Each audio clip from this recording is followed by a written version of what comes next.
Bismillahirrahmanirrahim. Assalamualaikum warahmatullahi wabarakatuh.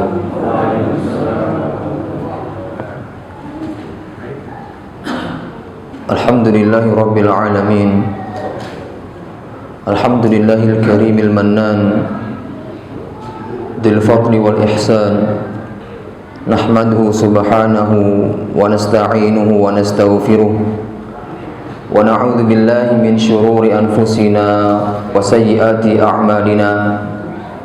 Man yahdihillahu fala mudilla lahu wa man yudlil fala hadiya lahu. Asyhadu an la ilaha illallah wahdahu la syarika lahu, al-malikud dayyan, al-karimur rahman. Wa asyhadu anna sayyidana Muhammadan 'abduhu wa rasuluhu, la nabiyya wa la rasula ba'dahu. Allahumma fassalli wa sallim wa barik ala sayyidina Muhammadin wa ala alihi wa ashabihi wa man tabi'ahum bi ihsanin ila yaumiddin, amma ba'd. Fa ya ayyuhal hadirun, usikum wa iyaya bi taqwallahi la'allakum turhamun. Ya ayyuhalladzina amanu taqullaha haqqa tuqatih wa la tamutunna illa wa antum muslimun. Subhanaka la ilma lana illa ma 'allamtana innaka antal alimul hakim. Allahumma inna nas'aluka 'ilman nafi'a wa na'udzubika min 'ilmin la yanfa'. Allahumma la sahla illa ma ja'altahu sahla wa anta taj'alul hazna idza syi'ta sahla. Ma'asyiral muslimin, hadirin jamaah salat maghrib Masjid Al-Hidayah yang dimuliakan oleh Allah Subhanahu wa taala. Syukur alhamdulillah Allah masih memberikan kita kesempatan di malam yang berbahagia ini untuk kembali mengkaji nama-nama Allah yang indah. Salah satu amalan hati yang paling mulia yaitu mengenal nama-nama Allah dan sifat-sifatnya. Karena jika seseorang semakin mengenal dengan Allah Subhanahu wa taala, maka hatinya akan semakin bersih, ibadahnya pun akan semakin indah. Maka pada kesempatan yang berbahagia ini kita lanjutkan kembali pembahasan kita nama Allah yang agung, yang jika dipahami nama yang akan kita bahas pada malam hari ini akan menumbuhkan rasa cinta, rasa harap, akan menjadikan kita semakin takut di hadapan Allah Subhanahu wa taala sekaligus malu. Malu kepada Allah Subhanahu wa taala. Nama yang kita akan bahas pada malam hari ini yaitu Al-Karim. Ada dua, Al-Karim dan Al-Akram. Al-Karim dan Al-Akram. Nama yang mungkin sering kita dengar, tapi pemahamannya sangat-sangat mendalam. Sehingga para ulama banyak dari mereka yang memberikan perhatian penuh terkait nama Allah Subhanahu wa taala Al-Karim ini. Makna sederhananya, Al-Karim adalah yang maha mulia atau yang maha pemurah. Maka dulu kalau kita di kampus, kalau ada dosen yang murah dalam memberikan nilai, artinya nggak pelit, nggak killer, maka kita sebutnya dengan karim. Ustadz ini karim, murah di dalam memberikan nilai, nggak pelit. Jadi makna sederhananya Al-Karim adalah yang maha pemurah, yang maha mulia. Kita lihat penjelasan ulama tentang nama Al-Karim.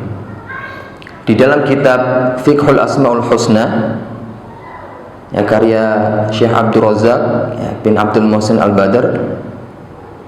Beliau menyebutkan ada 12 makna ya.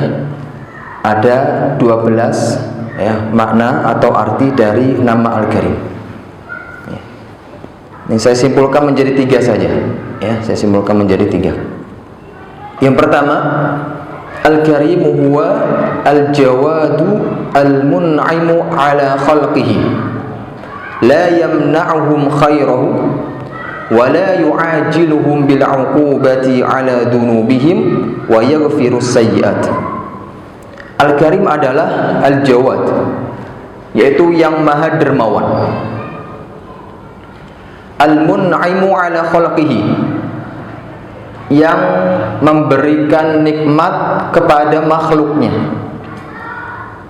la yamna'uhum khairahu, tidak pernah menahan kebaikan untuk mereka, wala yu'ajiluhum bil 'uqubati ala dunubihim, dan Allah Al-Karim tidak segera menyiksa mereka ya, para makhluknya, manusia, karena dosa-dosa mereka. Wa yaghfirus sayyi'at, dan Allah Al-Karim mengampuni segala kesalahan. Jadi definisi yang pertama ya, dari Al-Karim adalah Allah yang maha dermawan ya, maha dermawan yang terus memberikan nikmat kepada makhluknya dan tidak pernah menahan nikmat-nikmat tersebut. Dan Allah tidak tergesa-gesa di dalam menghukum ketika melihat ada hambanya yang melakukan dosa. Dari definisi tadi, maka kita bisa kesimpulkan bahwa kemuliaan Allah Al-Karim ya, yaitu dengan pertama ya, Allah dermawan sehingga Allah memberikan sebelum diminta ya. Allah ngasih kepada hambanya sebelum hamba itu meminta kepada Allah. Jangankan kita minta ya Pak ya, kita nggak minta saja Allah itu selalu ngasih. Saya mau tanya Pak, kira-kira pemberian Allah kepada kita, nikmat-nikmatnya kebanyakan itu yang kita minta atau yang tidak kita minta? Yang tidak kita minta. Semua sepakat. Pemberian Allah yang tidak kita minta itu jauh lebih banyak dibanding yang kita minta sendiri. Apa buktinya?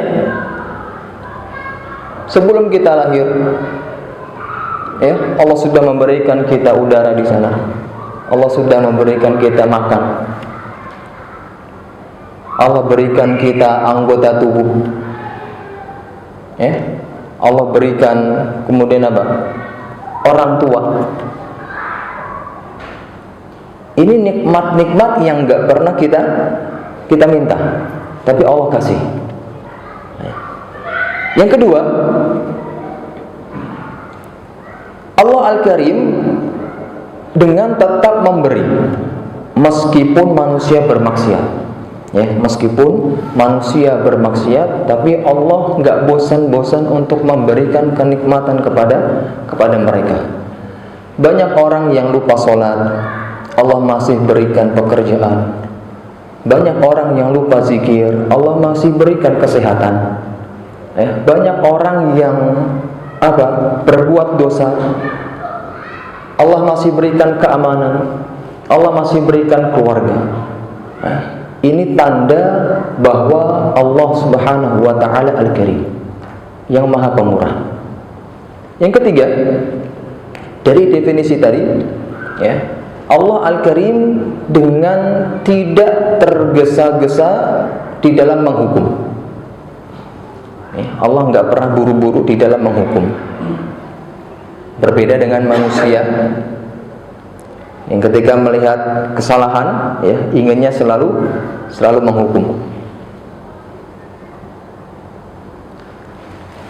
Kenapa Allah Subhanahu wa ta'ala tidak selalu menghukum ketika melihat kemaksiatan yang dilakukan oleh hambanya.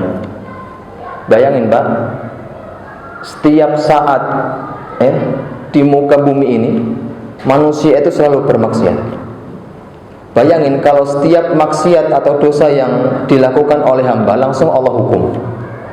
Kira-kira masih ada yang tersisa nggak di atas muka bumi ini? Habis.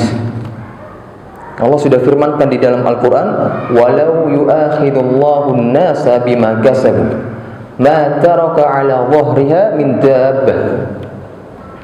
Sekiranya Allah itu menyiksa, menghukum manusia terkait dengan apa yang mereka lakukan, dosa-dosa yang mereka perbuat, maka Allah tidak akan meninggalkan sedikit pun tersisa di atas muka bumi ini.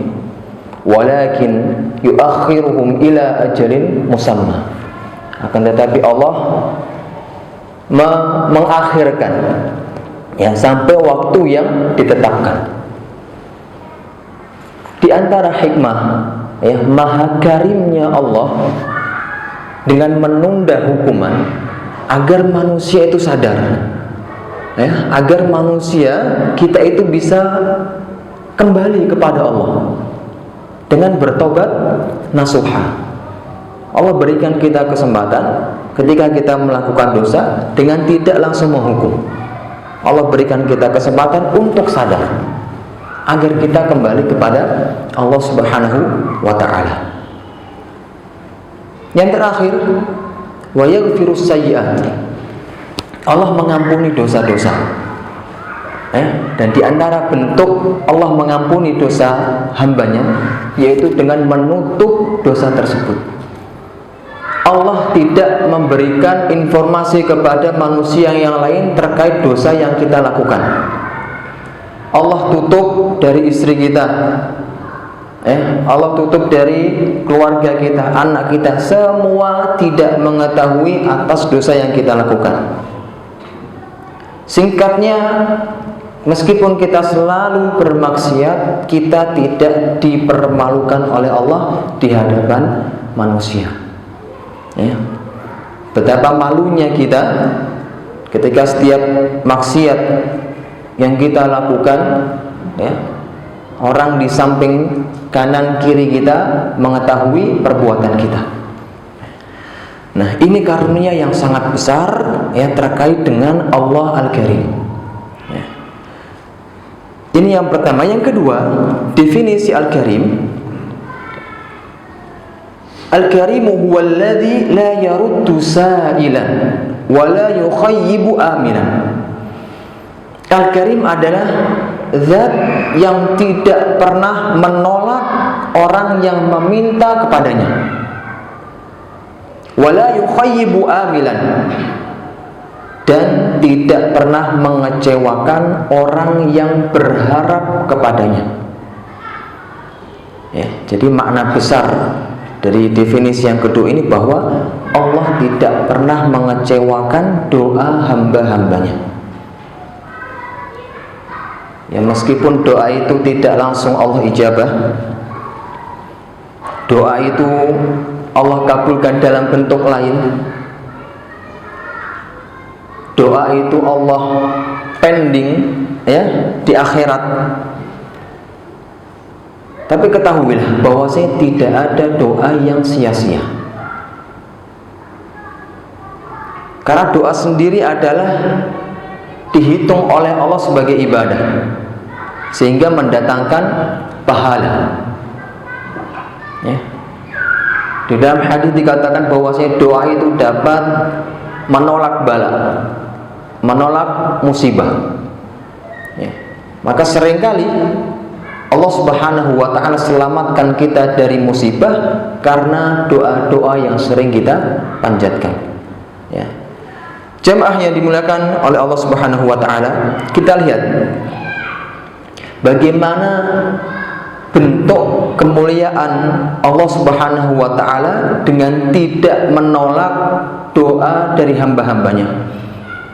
Kemuliaan Allah dengan tidak mengecewakan orang-orang yang selalu berharap kepadanya. Yang pertama, Allah Subhanahu wa ta'ala sendiri yang memerintahkan hambanya untuk selalu berdoa kepadanya. Ud'uni astajib lakum. Kata Allah Subhanahu wa ta'ala, berdoalah kepadaku, maka aku yang akan mengijabah untuk kalian. Ya, ini bukan janji manusia. Ya, ini janji Allah Subhanahu wa ta'ala Al-Karim.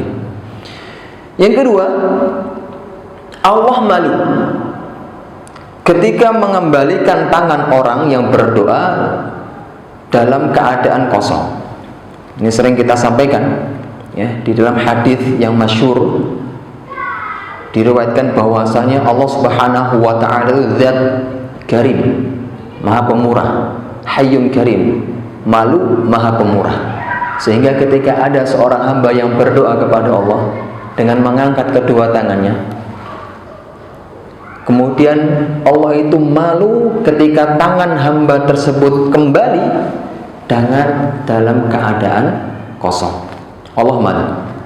Sehingga ini memberikan motivasi kepada kita untuk terus, ya, optimis, ya, di dalam berdoa bahwa Allah akan mengijabah doa-doa kita. Yang ketiga, Allah menjawab doa hambanya itu dengan jawaban yang terbaik. Ya, ini diantara bentuk kemuliaan Allah Subhanahu wa ta'ala, bahwa Allah selalu mengabulkan doa hambanya dan tidak pernah mengecewakan orang-orang yang berharap kepadanya. Yaitu dengan apa? Allah menjawab doa hamba tersebut dengan jawaban terbaik. Yang pertama, langsung dikabulkan. Kita minta apa, langsung Allah beri. Kita minta uang 10 juta, langsung Allah kasih. Utang 10 juta sama saudara atau sama kawan, waktu sudah mepet, ternyata uang belum ada. Doa sama Allah, langsung ijabah. Pernah ngalamin, Pak? Tiba-tiba uang 10 juta ada. Entah gimana caranya, tiba-tiba ada orang datang, ngasih motor mungkin, selain ngasih cash dengan nominal yang bisa kita cairkan lebih dari 10 juta malah, Allah langsung kabulkan. Yang kedua, doa kita dijawab oleh Allah dan diganti dengan bentuk lain. Jadi kita jangan pernah seudon sama Allah, Pak. Nggak boleh, Pak. Jangan pernah kita berpikir bahwasannya apa yang kita minta kepada Allah itu yang terbaik, ya, untuk diri kita. Yakinlah bahwasanya pemberian Allah itulah yang terbaik untuk kita. Kita minta uang misal 1 miliar sama Allah, dikasih 1 juta. Marah nggak kita, Pak? Minta 1 M, dikasih 1 juta. Bisa jadi kalau Allah kasih uang kita 1 M, kita semakin jauh sama Allah. Kita jadi malas ibadah, foya-foya, lupa waktu. Makanya Allah cuma kasih 1 juta. Dan itu yakinlah bahwasanya itu terbaik untuk diri kita. Allah jawab doa kita dalam bentuk lain. Bisa jadi kita minta A, Allah kasih B. Kita minta misal tadi lagi dan lagi uang, rezeki yang kita harapkan, Allah kasih kita kesehatan. Allah nggak kasih uang, tapi Allah kasih kita kesehatan. Dan ini yang terbaik untuk diri kita. Yang ketiga, ini banyak angkanya, jawaban terbaik dari Allah atas doa-doa kita, bahwa doa kita itu ditunda jawabannya oleh Allah dan akan Allah berikan kelak di akhirat sebagai pahala. Maka lagi dan lagi tidak ada doa yang sia-sia. Tidak ada doa yang sia-sia. Allah gak akan pernah mengecewakan hambanya. Allah jadikan doa-doa kita sebagai pahala kelak di akhirat.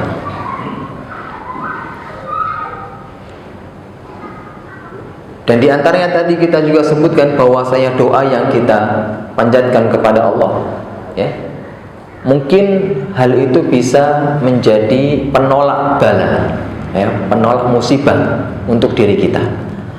Maka ini semua merupakan bentuk, ya, kemurahan dan kebijaksanaannya Allah Subhanahu wa taala. Definisi yang kedua. Yang ketiga, jamaah yang dimuliakan oleh Allah Subhanahu wa taala, definisi Al-Karim yang ketiga adalah huwallazi idza wa'ada wafa. Al-Karim adalah zat yang apabila berjanji maka dia akan menepatinya. Wa idza a'ta ajzala. Dan apabila memberi dengan pemberian yang melimpah. Wala yubali kam a'ta waliman. Dan Allah tidak peduli berapa banyak yang Allah berikan dan kepada siapa pemberian itu diberikan. Kita perinci per frasa, ya. Yang pertama, idza wa'ada wafa. Ya, apabila Allah berjanji, Allah tidak akan pernah ingkar. Pasti menepati janjinya. Berbeda dengan janji manusia, jamaah yang dimuliakan oleh Allah. Janji manusia itu sering tertunda. Ya. Janji ketemuan jam 8, ya, datangnya jam 10. Ya, janji rapat jam 7, datang jam 9. Sering sekali, ya, janji-janji kita dengan manusia, ya, tidak tepat waktu. Janji manusia sering berubah. Dulu janji mau ngasih rumah, ya, ngasihnya tiba-tiba cuma motor, ya. Sering berubah. Dan sering sekali janji itu batal dan dilupakan. Kemarin kamu janji, ya, mau ngasih saya pinjaman, lupa saya, ya, saya nggak pernah ngomong seperti itu. Sering sekali janji-janji manusia itu, ya, ada minusnya, banyak kurangnya. Maka berbeda dengan janji Allah Subhanahu wa taala yang pasti benar dan pasti Allah ijabah. Allah berfirman, innallaha la yukhliful mi'ad. Allah tidak pernah ingkar janji. Ini menunjukkan kesempurnaan kemuliaan Allah, ya, kesempurnaan keadilan Allah Subhanahu wa taala. Frasa yang kedua, wa idza a'ta ajzala. Allah ketika memberi, ya, jemaah yang dimuliakan Allah, Allah memberi dengan limpahan. Artinya Allah memberi itu dengan penuh kelapangan. Allah nggak pernah untuk dibalas atas pemberiannya. Nggak pernah Allah minta balas budi, Pak. Allah ngasih kita rezeki, Allah ngasih kita nafas, Allah ngasih kita udara, Allah ngasih kita anggota tubuh yang begitu sempurna. Nggak pernah Allah minta balas budi, ya. Di antara bentuk pemberian Allah dengan penuh kelimpahan, bahwasanya Allah ketika memberi itu tidak tanggung-tanggung, ya, tidak sedikit-sedikit. Allah kasih kita hidung berapa lubang, Pak? 1 atau 2? Allah nggak tanggung-tanggung. Allah kasih mata kita sempurna. Allah nggak pelit. kita bisa merasakan udara, oksigen. Ini kapan saja, Pak? Malam hari atau siang hari atau pagi hari? Ya, 24 jam non-stop, ya Allah kasih oksigen udara kepada kita, ya, secara gratis. Allah nggak pelit. Ya, wahai hambaku, saya kasih udara untuk kalian, oksigen di jam sekian sampai sekian, enggak. Ya. Jadi 24 jam Allah kasih udara. Ini bentuk pemberian Allah dengan limpahan. Baik, jamaah yang dimulakan oleh Allah Subhanahu wa taala, ya, bahkan sekali saja nikmat Allah yang Allah berikan kepada kita, itu kita nggak bisa ngitung. 1 detik ini Allah kasih nikmat kepada kita nggak bisa ngitungnya, Pak. Ya. Kita masih dikasih kelengkapan anggota tubuh, kita masih diberikan udara, kita masih diberikan sehat. Nggak akan bisa ngitung 1 detik nikmat yang Allah berikan kepada kita. Maka Allahu Akbar, ya. Wa in ta'uddu ni'matallahi la tuhsuha. Frasa yang ketiga, bahwa ketika Allah Subhanahu wa taala memberi, ya, itu tidak peduli seberapa banyak pemberian Allah kepada hambanya dan kepada siapa pemberian itu diberikan. Jadi Allah Subhanahu wa taala itu memberi tanpa berkurang, ya, berbeda dengan manusia, ya, ketika memberi, ya, sering sekali berkurang. Ya, meskipun seluruh manusia yang ada di muka bumi ini meminta kepada Allah dalam satu waktu, dan kemudian Allah berikan semua hajatnya mereka satu persatu, itu tidak akan pernah mengurangi apa? Kekayaan, kemuliaan Allah Subhanahu wa taala. Allah memberi tanpa pilih kasih kepada siapa saja Allah berikan. Ini sangat dalam maknanya, ya, bahwa siapapun hamba Allah itu pasti Allah beri. Nggak peduli itu orang beriman, nggak peduli itu orang kafir, nggak peduli itu orang kecil, dewasa, ya, Allah tetap beri. Ya. Ini bukti kemurnian, ya, kemuliaan Allah Subhanahu wa taala dan kasih sayangnya. Nah, inilah 3 definisi, ya, kesimpulan dari 12 makna Al-Karim yang kita sebutkan. Jemaah yang dimuliakan oleh Allah Subhanahu wa taala, kemudian kita lihat penyebutan Asmaul Husna Al-Karim di dalam Al-Qur'an. Allah sebutkan nama Al-Karim di dalam Al-Quran sebanyak 3 kali, ya, ada 3 tempat di dalam Al-Quran. Sedangkan nama Al-Akram, ya, itu hanya 1 kali, ya. Al-Karim sebanyak 3 kali, Al-Akram hanya sekali. Yang pertama, penyebutan Al-Karim di dalam surat Al-Infitor, ya, ayat yang ke-6. Allah berfirman, ya ayyuhal insanu ma gharraka bi rabbikal karim. Wahai manusia, apa yang menipumu, ya, dari Tuhanmu yang maha mulia.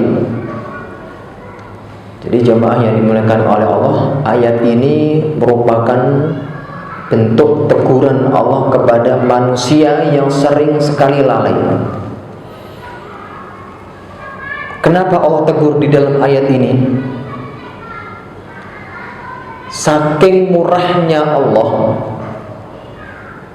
saking seringnya Allah di dalam memberi, maka manusia itu sering sekali lupa, sehingga jatuh ke dalam kelalaian dan dosa. Allah berikan rezeki tanpa dia minta, Allah berikan kesehatan, Allah berikan keluarga, Allah berikan pekerjaan. Karena saking seringnya Allah memberi, bentuk kemurahan Allah, sehingga manusia itu terkadang jatuh ke dalam kelalaian. Sehingga dalam ayat ini bersifat teguran. Ma gharraka bi rabbikal karim. Apa yang menipumu dari Tuhanmu yang maha murah? Jadi seolah-olah Allah mengatakan di dalam ayat ini, jangan sampai engkau itu, wahai hambaku, bermaksiat kepadaku, bermaksiat kepada Allah, karena Allah begitu baik kepadamu. Justru sebaliknya, karena Allah maha pemurah, memberikan rezeki tanpa kita minta, maka ini menjadikan kita dorongan untuk kita semakin taat kepadanya. Kemudian penyebutan yang kedua, nama Al-Karim di dalam surat An-Naml, ayat 40. Di akhir ayat yang ke-40, Allah berfirman, "Wa man syakara fa innama yashkuru li nafsihi wa man kafara fa inna rabbi ghaniyyun karim." Dan barang siapa yang bersyukur, maka sesungguhnya dia telah bersyukur untuk dirinya, dan barang siapa yang kufur, maka sesungguhnya Tuhanku ghaniyyun karim, maha kaya dan maha pemurah. Ini potongan dari ayat yang ke-40. Jadi ini kisah tentang Hudhud, kisah Nabi Sulaiman. Hudhud yang ketika itu memberikan informasi kepada Nabi Sulaiman bahwa ada sebuah kerajaan yang besar yang dipimpin oleh seorang wanita, dan mereka semuanya menyembah api. Maka Nabi Sulaiman pun memberikan surat kepada burung Hudhud tadi untuk diberikan kepada ratu tersebut yang memimpin kerajaan tadi. Singkat cerita, maka rajanya menolak, sehingga Sulaiman ingin melihatkan, membuktikan kekuasaannya, kerajaannya. Sehingga Nabi Sulaiman memerintahkan pasukannya yang beranggotakan manusia, jin, hewan, siapa dari kalian yang mampu membawakan kerajaan tersebut kepadaku. Maka dikatakan di ayat yang ke-39, qala ifritun minal jin ana atika bihi qabla an takuma min maqamik. Maka ifrit dari golongan jin, dia mengatakan kepada Nabi Sulaiman, aku akan membawakan singgasana kerajaan tersebut sebelum engkau berdiri dari tempat dudukmu. Wa inni alaihi laqawiyyun amin. Sesungguhnya aku benar-benar dapat kuat dan dapat dipercaya atas tugas tersebut. Kemudian ayat yang ke-40, Allah berfirman, qala alladzi 'indahu 'ilmun minal kitab. Ada manusia dari karangan manusia yang dia memiliki ilmu dari Alkitab. Ia mengatakan, ana atika bihi qabla an yartadda ilaika turfu. Aku akan membawakan kerajaan tersebut kepadamu sebelum engkau mengedipkan mata. Sebelum engkau mengedipkan mata. Falamma ra'ahu mustaqirran 'indahu. Maka ketika Nabi Sulaiman melihatnya, kerajaan tersebut sudah berada di hadapannya, qala hada min fadli rabbi. Ini semua dari keutamaan Tuhanku. Liyabluwani, untuk mengujiku, aashkuru an akfur, apakah aku akan bersyukur atau kufur. Allah sebutkan, wa man syakara fa innama yashkuru li nafsihi. Barang siapa yang bersyukur, maka sesungguhnya dia bersyukur ya untuk dirinya sendiri. Wa man kafara fa inna rabbi ghaniyyun karim. Ya, dan barang siapa yang kufur, maka sesungguhnya Tuhanku maha kaya lagi maha pemurah. Nah, ini penyebutan Karim yang ketiga. Jadi dalam ayat ini tadi Allah Subhanahu wa taala sebutkan dua nama. Ya, yang pertama Ghaniyun, maha kaya, yang kedua Karim, maha pemurah. Ini menunjukkan bahwa kemuliaan Allah Subhanahu wa taala, pemberian Allah Subhanahu wa taala itu tidak mengurangi keagungannya. Allah berbeda sama manusia. Ya, semakin memberi, ya, semakin berkurang hartanya. Manusia ketika sering memaafkan, maka semakin dianggap lemah. Tapi Allah Subhanahu wa taala, Allah memberi, ya, tapi Allah tetap kaya. Allah memuliakan hambanya, Allah tetap maha agung. Allah mengampuni hambanya, Allah tetap maha perkasa. Ini diantara hikmah Allah gabungkan dua nama, yaitu Ghaniyun dan Karimun. Allah maha kaya dan maha mulia atau maha pemurah. Jadi artinya bahwa kemurahan Allah tidak pernah mengurangi kekayaannya. Yang ketiga, yang terakhir, penyebutan Al-Karim di dalam Al-Quran, ya, di dalam surat Al-Mu'minun. Ya, jadi yang pegang mushaf atau pegang HP, silahkan dibuka Al-Mu'minun ayat 116. Ya.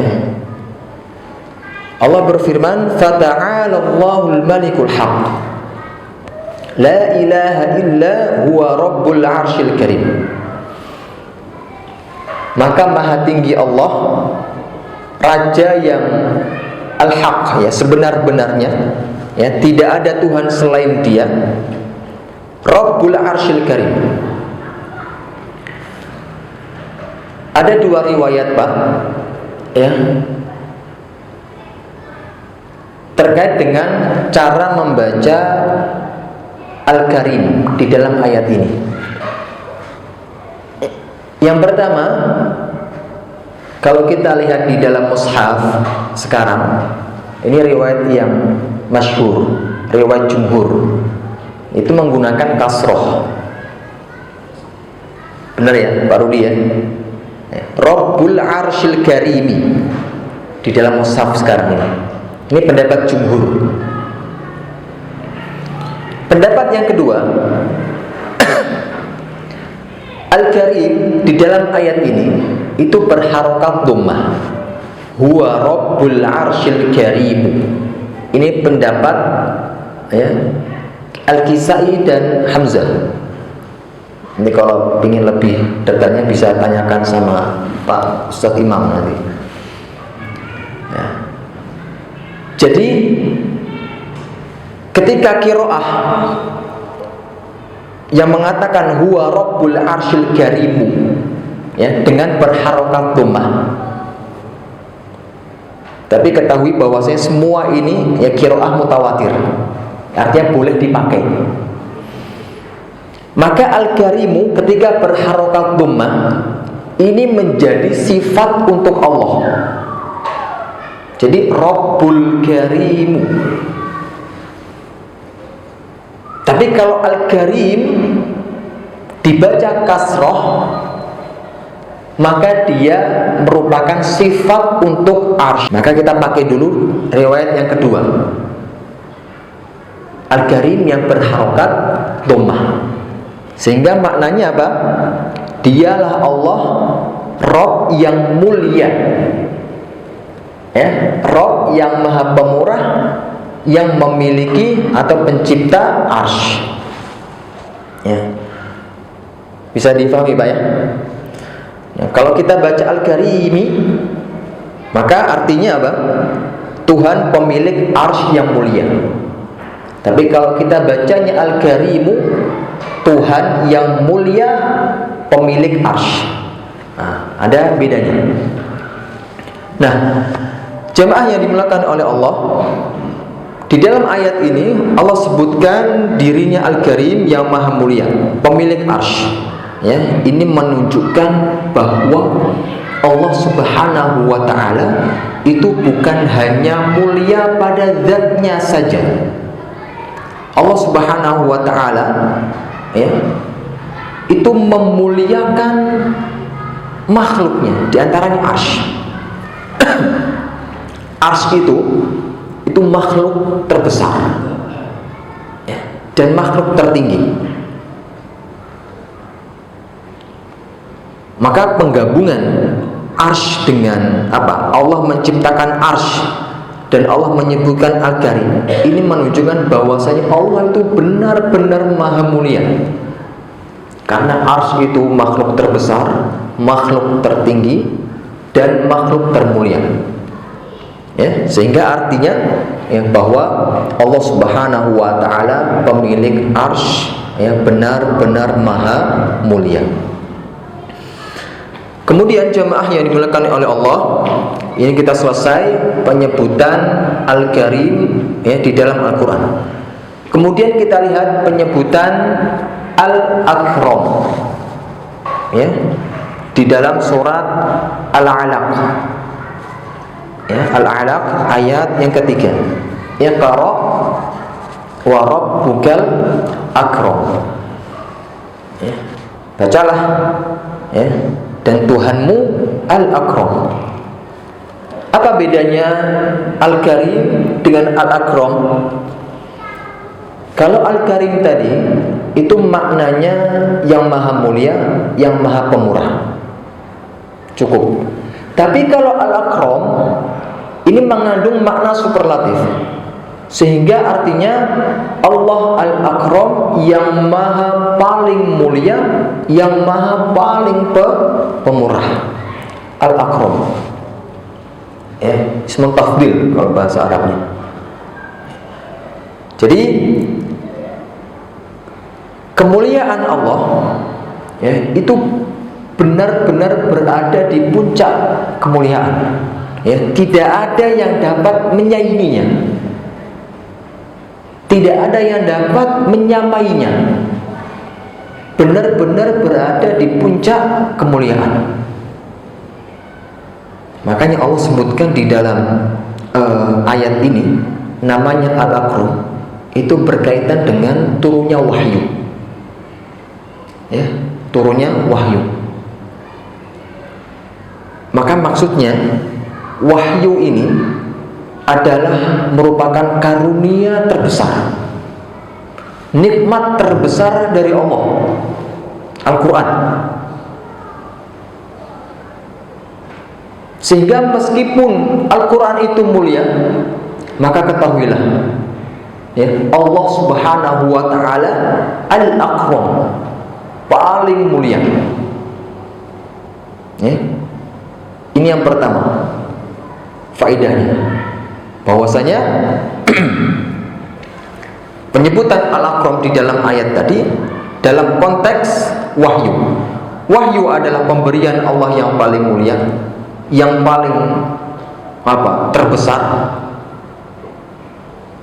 Berbeda dengan pemberian rezeki, makan, minum. Wah, ini derajatnya sangat jauh sekali.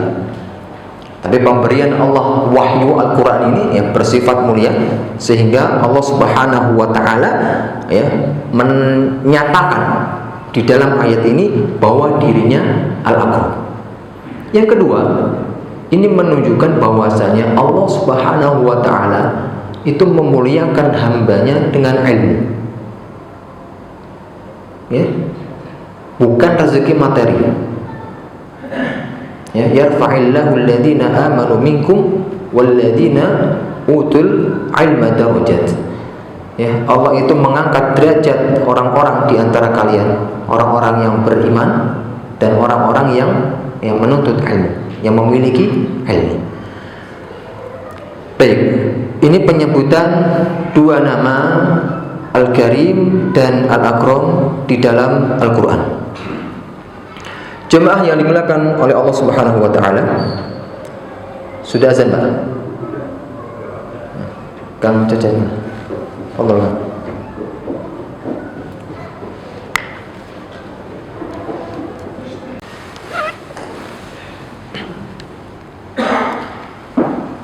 Baik, kita lanjutkan sedikit. Jemaah yang dimuliakan oleh Allah Subhanahu wa taala, inilah tadi beberapa penyebutan nama Al-Karim dan Al-Akram di dalam Al-Qur'an. Kemudian ada perkara-perkara atau hal-hal yang Allah sifati dengan Karim. Ini kita sampaikan agar kita tidak salah di dalam mengartikan nanti. Hal-hal yang Allah sifati Al-Karim selain dirinya. Tapi yang perlu menjadi catatan bahwa kemuliaan ini itu kemuliaan yang sampai derajat makhluk saja, tidak sampai dengan menyamai kemuliaan Allah Subhanahu wa taala. Yang pertama, Allah sifati Al-Qur'an dengan Al-Karim. Di dalam surat Al-Waqi'ah ayat 77 Allah berfirman, innahu laqur'anun karim. Sesungguhnya Al-Qur'an itu benar-benar mulia, bacaan yang mulia. Kenapa Al-Qur'an disebut Al-Karim? Yang pertama, karena Al-Qur'an itu memiliki kedudukan yang agung. Kedudukan yang agung di sisi Allah ataupun di sisi orang-orang yang beriman. Dan Al-Quran itu bukan kitab sembarangan, firman Allah yang tidak ada satupun manusia yang mampu untuk menyamainya. Orang Arab itu kan orang yang sangat jago di dalam bahasa Arab, dan mereka itu memiliki kosakata yang sangat banyak di dalam bahasa. Bahasa Indonesia itu berapa kosakata? 300.000 kalau nggak salah 300.000. Bahasa Inggris itu 1 juta. Nah, bahasa Arab itu 12 juta kosakatanya. Makanya orang Arab itu kalau mereka ada hal-hal yang membuat pikiran mereka galau seperti itu, maka mereka itu membuat syair-syair yang begitu indah. Mereka cinta, mereka membuat syair yang intinya mereka itu sangat jago di dalam bahasa Arab, tapi sejago-jagonya mereka itu tidak mampu untuk menandingi Al-Quran. Ini menunjukkan bahwa Al-Quran itu sangat-sangat mulia. Yang pertama, yang kemudian Al-Quran itu penuh dengan kebaikan, penuh dengan keberkahan. Berapa banyak manusia yang mendapatkan hidayah melalui Al-Quran? Berapa banyak manusia yang Allah angkat derajatnya karena Al-Quran? Al-Quran juga nanti di akhirat menjadi syafaat untuk sahih, pembacanya, penghafalnya, penjaganya. Ya'ti yaumal qiyamah syafi'an li ashabi. Kemudian jemaah yang dimuliakan oleh Allah, Allah sebut arsy dengan sifat karim. Di dalam surah Al-Mu'minun ayat yang ke-116 tadi, di dalam mushaf, huwa rabbul arsyil karimi. Karimnya berharokat kasroh, maka karim di sini merupakan sifat untuk arsy. Kemudian Allah sebut pahala di dalam Al-Quran, pahala, rezeki, ampunan, dengan sebutan karim. Di dalam Al-Quran surat Al-Anfal ayat 4, ulaika humul mu'minuna haqqan lahum darajatun 'inda rabbihim wa maghfiratun wa rizqun karim. Kemudian Allah sebutkan pemandangan dengan sebutan karim. Alam yarau ilal ardi kam ambatna fiha min kulli zawjin karim. Di di dalam surat Asy-Syu'ara ayat yang ke-7. Apakah mereka tidak melihat, ya, memperhatikan bumi, betapa banyak kami tumbuhkan di bumi itu, ya, zaujin karim, berbagai macam tumbuhan yang mulia. Ya, ini penyebutan Allah, ya, dengan apa? Penyebutan Allah menyebutkan Al-Karim, ya, selain untuk dirinya. Ya. Kemudian yang terakhir, jemaah yang dimuliakan oleh Allah, apa buah keimanan, ya, kepada Al-Karim? Apa bukti konkret nyata, ya, ketika kita beriman, ketika kita mempelajari namanya Al-Karim? Yang pertama, akan melahirkan rasa malu kepada Allah. Ya, akan melahirkan rasa malu kepada Allah. Kenapa? Kita makan dari rezekinya, kita bernafas dengan udaranya, tapi sering sekali kita masih bermaksiat kepadanya. Rasa malu ini bukan rasa malu jumud, bukan rasa malu kaku, tapi rasa malu yang penuh dengan kecintaan kepada Allah Subhanahu wa taala. Maka bagaimana mungkin, ya, kita melakukan maksiat, ya, sedangkan Allah zat yang senantiasa memberikan anugerah nikmat rezekinya kepada kita setiap saat. Maka kata Ibnu Qayyim rahimahullah, rasa malu adalah kehidupan hati. Ya, rasa malu adalah kehidupan hati. Maka hati kalau sudah hilang dari rasa malu, maka hati tersebut akan menjadi mati. Yang kedua, buah keimanan, ya, terhadap Asmaul Husna Al-Karim, yaitu kita akan semakin giat di dalam berdoa, dan kita semakin yakin bahwasanya Allah akan menjawab doa-doa kita dengan jawaban terbaik. Ya, ingat, Allah tidak pernah menolak ketika kedua tangan hamba terangkat meminta kepadanya. Allah memberikan dengan pemberian yang lebih dari yang dia minta. Allah mengganti dengan ganti yang lebih baik. Maka Nabi SAW, ya, kita ingatkan lagi di dalam sabdanya, Allah malu ketika ada dua tangan yang terangkat, ya, kemudian kembali dengan tangan kosong. Maka kita berkata, ya, di dalam diri kita, jangan ragu, ya Allah, aku butuh Engkau. Ya, aku butuh pertolonganmu. Diri ini tidak bisa apa-apa kecuali dengan pertolongan. Kemudian yang ketiga, hendaklah, ya, ketika kita sudah belajar Asmaul Husna Al-Karim dan kita mengimaninya, maka memandang setiap pemberian Allah, ya, sebagai nikmat dan kemuliaan, bukan hanya sebatas rezeki.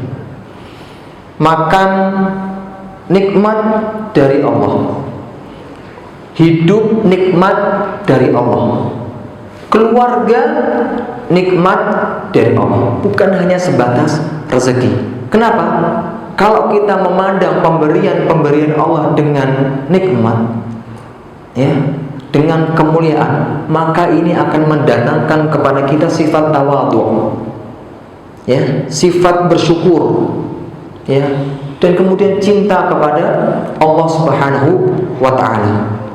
Yang terakhir, jamaah yang dimuliakan oleh Allah Subhanahu wa taala, nama Al-Karim, ya, bukan sekedar untuk kita baca, bukan sekedar untuk kita pelajari, tetapi untuk kita rasakan di dalam kehidupan kita. Saat Allah berikan kepada kita rezeki, ya, ingat bahwasanya itu termasuk dari kemurahan Allah Subhanahu wa taala. Saat Allah menutupi dosa-dosa kita, maka ingatlah itu merupakan lembut kasih sayangnya. Saat doa-doa kita dikabulkan oleh Allah, maka ingatlah itu merupakan cintanya Allah kepada hambanya. Maka jangan sampai kemurahan Allah ini justru menjadikan kita lalai di hadapan Allah Subhanahu wa ta'ala. Justru sebaliknya, ya, jadikan kemurahan Allah tersebut sebagai pintu taubat, sebagai pintu syukur, ya, jalan menuju kedekatan kepada Allah Subhanahu wa ta'ala. Aku qouli hadza wa astaghfirullah li wa lakum. Kita tutup dengan hamdalah dan doa kafaratul majlis. Alhamdulillahirabbil alamin. Subhanakallahumma bihamdika asyhadu an la ilaha illa anta astaghfiruka wa atubu ilaik. Assalamu alaikum warahmatullahi wabarakatuh.